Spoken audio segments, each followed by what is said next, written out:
Eu fiz um tweet que foi o maior sucesso. Na verdade, eu retuitei uma inscrita nossa, saiu inclusive nos Moments e tudo mais. Saiu? Você não vê meus tweets, né? Você devia me seguir no Twitter, Não, sabia? eu vejo seus tweets, qual dele? Eu só não sigo os Moments. É um em que a gente começa a falar dos sonhos de infância a partir dos 4 anos. O melhor é a galera lembrando que queria ser aos 4 anos. Aos 4 anos, o que você queria ser? Juíza da 4ª Vara da Fazenda Pública.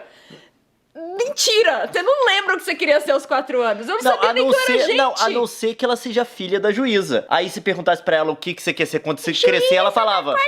Não, ela falava igual a mamãe. É a única justificativa pra você aos 4 anos saber o que você queria ser da vida. Eu queria ser gente, porque até então eu não sabia que eu era. Eu lembro que eu queria ser com 5 anos. Eu já contei isso aqui, que a professora passou na sala do prézinho. Aí ela foi, o que vocês vão ser quando crescer? Aí começou um monte de gente falando um monte de coisa. Aí chegou um momento em que alguém falou, eu quero ser não sei o quê e piloto de helicóptero.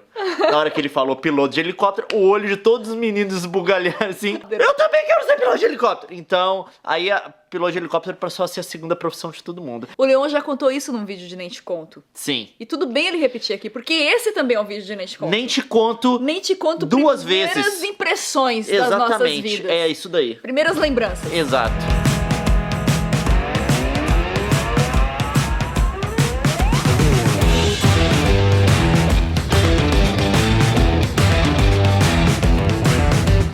Quando a gente faz o Nem Te Conto, ele surge espontaneamente, de lembranças que a gente tem que a gente nem sabe se já contou pra vocês ou não. E hoje a gente tava falando sobre isso. Qual é a primeira lembrança que você tem? Porque tem uns flashes assim de quando eu tinha 2 anos. Então, mas eu não sei se são lembranças minhas ou se são projeções da minha imaginação com base naquilo que minha mãe contou. Não, é porque você lembra de coisas distintas. Se perguntar pra mim em datas distintas qual que é a minha primeira lembrança da vida, provavelmente eu vou mudar porque eu vou lembrar coisas diferentes. Por exemplo, eu sei que eu participei de um evento traumático quando eu era pequeno e eu não lembro. A minha mãe chegou com a minha irmã do hospital, foi dar o primeiro banho nela em casa.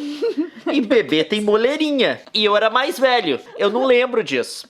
Aí minha mãe falou que ela tava com a banheira baixa, assim, dando banho na minha irmã. Eu venho, paro do lado, tô olhando, eu pego o sabonete e eu taco na cabeça da minha irmã, bem na moleirinha. Minha mãe falou que minha irmã ficou roxa e ela teve que sair correndo com a minha irmã no colo, na rua, gritando por socorro. Meu pai não tava em casa. Um vizinho pegou minha irmã com a minha mãe e levou correndo pro hospital. Quer dizer, você quase matou sua irmã. Eu não tenho lembrança, viu? Não posso ser culpado. Apesar de ser um evento aí que vale lembrar, né? É difícil lembrar da primeira lembrança objetiva, mas as emoções deixam lembranças muito fortes. Eu lembro da primeira vez que eu lacrei. Lacrar é você deixar o outro sem palavras. Eu era muito pequena, eu tava aprendendo a falar ainda. Meu pai tinha pedido pra eu fazer alguma coisa, e alguma coisa tipo assim, guarde seus brinquedos ou recolha esses livros que você bagunçou aqui, porque eu pegava os livros da minha mãe, jogava no chão e ficava pulando em cima, não lia, né? Acho que eu fazia isso depois de saber ler já, mas continua. Numa dessas que meu pai pediu pra eu fazer alguma coisa e eu desobedeci, meu pai veio me dar um sermão. Porque pai acha que tem que dar sermão em filho, mesmo que o filho não entenda uma palavra do que ele esteja falando. Meu pai adorava dar bronca. Nossa, a gente mas desliga aqui, senta num canto, eu olhava pra cara dele, eu não sabia o que ele tava falando. Sim. Aí eu só sabia que uma hora que tinha algum silêncio é porque eu precisava concordar que eu entendi. E seu pai tinha isso também. Você não podia olhar pro chão, tinha que olhar no olho dele. Meu pai começava a me dar bronca. Eu não olhava pro chão porque eu tava envergonhado. Eu não olhava pro chão porque eu tava com medo. Eu olhava pro chão porque eu desconectava do que ele tava falando. Eu distraía, começava a pensar em outra coisa. Aí ele tá lá falando blá blá blá blá blá blá blá blá blá. De repente eu... Aí ele olha no meu olho. Aí eu não podia. Aí eu tenho que ficar assim, tudo bem, eu tenho que olhar no olho, não desvio o olhar, não desvio o olhar. Ele tá blá blá blá blá blá blá blá blá blá blá. Aí eu tô assim, aquela fase do Mario World, seu blá blá blá blá. Então, meu pai tava dando sermão. Eu lembro que ele era grande, meu pai tem 1,60 m, mas ali no auge dos meus 2, 3 anos ele era gigantesco. Você é a mais alta da família. Eu sou a mais alta da família. Ele tava olhando pra baixo e eu olhando pra cima, e ele super gigante, e eu tentando argumentar, porque eu queria explicar para ele por que eu não tinha feito aquilo naquele momento. Eu lembro assim, mas eu ia fazer, só me dá mais um tempo. E eu tava cheia de razões. Meu pai não me ouvia, e eu ia falar, e ele, eu estou falando, mocinha, e continuava, bababá, bababá, bababá, bababá, e eu, gente, mas eu tenho que falar, é minha defesa. E aí numa hora ele parou pra respirar. Nessa hora, botei a mão na cintura e, ô Silvio Santos, fala ou não fala? Nisso, eu só ouvi a minha mãe no fundo. Gente, meu pai ficou roxo, porque ele tinha que manter a autoridade. Na hora que a minha mãe fez... Eu sabia que a guerra estava ganha. E meu pai teve a total clareza de que não adiantava fazer nada. Ele virou o rosto pra chorar de rir. Depois eu fiquei sabendo porque ele relatou que naquelas horas as lágrimas escorriam de vontade de rir de mim. E simplesmente falou, cala a boca, mocinha! E foi dar risada da minha resposta. Mas eu sabia que a guerra estava ganha. Que eu havia lacrado pela primeira vez na vida. Eu não nunca lembro de lacrei outros dessa sermões forma. do meu pai. Eu não consegui Eu acho lacrar que com os ele meus pais. desistiu. Eu nunca consegui. A minha mãe sempre ria. Sua mãe que estragava Ela tudo. sempre ria. Não é que você lacrava, era que sua mãe que estragava A minha tudo. mãe me dava o combustível da lacração. A minha mãe era o retweet, entendeu? Eu lacrava e a minha mãe retweetava. E pronto, nem era vitória.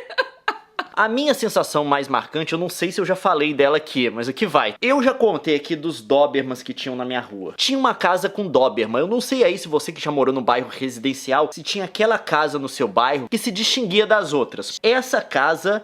Desde todo momento que eu me entendi por gente que eu morei naquele bairro em Volta Redonda onde eu morava, tinha Doberman. Era a casa do Doberman. Quando eu era muito pequeno, as crianças estavam brincando na rua, com babá, coisa do tipo e tal, mas muito pequeno mesmo. Eu lembro que tinha um amigo meu, vizinho de 2 casas depois, que regulava de idade comigo e tava de fralda. Eu não sei se ele demorou pra tirar a fralda... Ou se todos vocês estavam ou se de todos fralda. nós estávamos. Eu não tenho essa memória. Eu sei que a gente tava brincando na rua. De repente...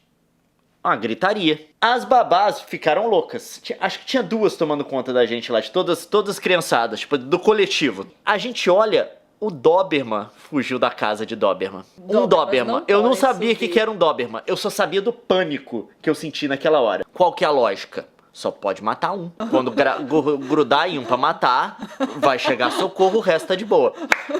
Mas qual... Você só não pode ficar por último. Mas qual que era a lógica das babás? Na casa desse meu amigo que tava de fralda, tinha um portão, mas eram uns portões que a gente tinha antigamente em bairro residencial do Brasil, porque eu acho que era mais seguro, eu não sei o que acontecia naquela época. Era um portão baixinho mesmo, tantinho assim de tijolinho e um tantinho de madeira em cima do tijolinho. Sim, era baixinho. Era de boa. A babá pula em cima daquele treco e vem Leon e vai e me arrasta pra cima do portãozinho. Mas aí o que que acontece? O amigo da fralda está com o Doberman grudado no bumbum dele. Ele tentou subir sozinho, acho que a babá dele não era tão esperta quanto a minha. Ele tentou subir sozinho, aí ele ficou com a mão... Um desenho animado que o cachorro... Não, exatamente. Não, mas ele tá assim com a mão na madeirinha, tá?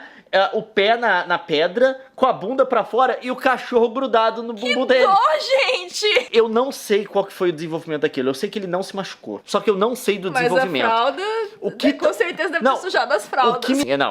Eu sei por que o Doberman soltou a fralda dele depois de um tempo.